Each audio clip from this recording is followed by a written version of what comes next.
జెప్టోలో joining బోనసే 24,000 ఇస్తుర్రు. So ఇది మనకి ఎలా వస్తుంది అని చెప్పేసి నేను ఈ వీడియోలో మీకు క్లియర్గా ఎక్స్ప్లెయిన్ చేస్తాను. సో వీడియో అయితే స్కిప్ చేయకుండా చూడండి. ఫస్ట్ ఆఫ్ ఆల్ మీరు యాప్ ఇన్స్టాల్ చేసుకొని మీరు జెప్టోలో జాయిన్ అవ్వడానికి ఇస్తున్న మొబైల్ నెంబర్ ఏదైతే ఉంటుందో సో ఆ నెంబర్ ఎంటర్ చేయగానే మీకైతే జాయినింగ్ బోనస్ ఎంత వస్తుందని చెప్పేసి చూపిస్తుంది.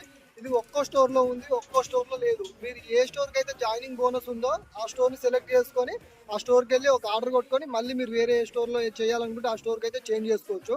సో ఇది మనకు ఎలా వస్తుంది అంటే, ఫర్ ఎగ్జాంపుల్ మీరు జాయిన్ అయిన తర్వాత మీరు స్టోర్కి వెళ్ళి 18 ఆర్డర్లు కంప్లీట్ చేస్తే సో మనకు 600 అమౌంట్ అయితే మనకు బోనస్ అయితే యాడ్ అవుతుంది. సో ఈ 600 కదా, మీరు 24,000 చెప్పారు కదా, 600 అంటారు అని చెప్పేసి అంటే సో మనకి 24,000 రావాలంటే మనం 40 డేస్ అయితే ఖచ్చితంగా డైలీ 18 ఆర్డర్స్ అయితే సో ఇట్లా మనం 40 డేస్ కంప్లీట్ చేస్తే మనకైతే 24,000 అయితే జాయినింగ్ బోనస్ వస్తుంది. జస్ట్ 18 ఆర్డర్స్ కొట్టడానికి కూడా మీకు జస్ట్ ఒక 4 to 5 అవర్స్ అయితే సరిపోతుందట. 4 to 5 అవర్స్లో మీరైతే 1200 వరకు ఎర్న్ చేసుకోవచ్చు.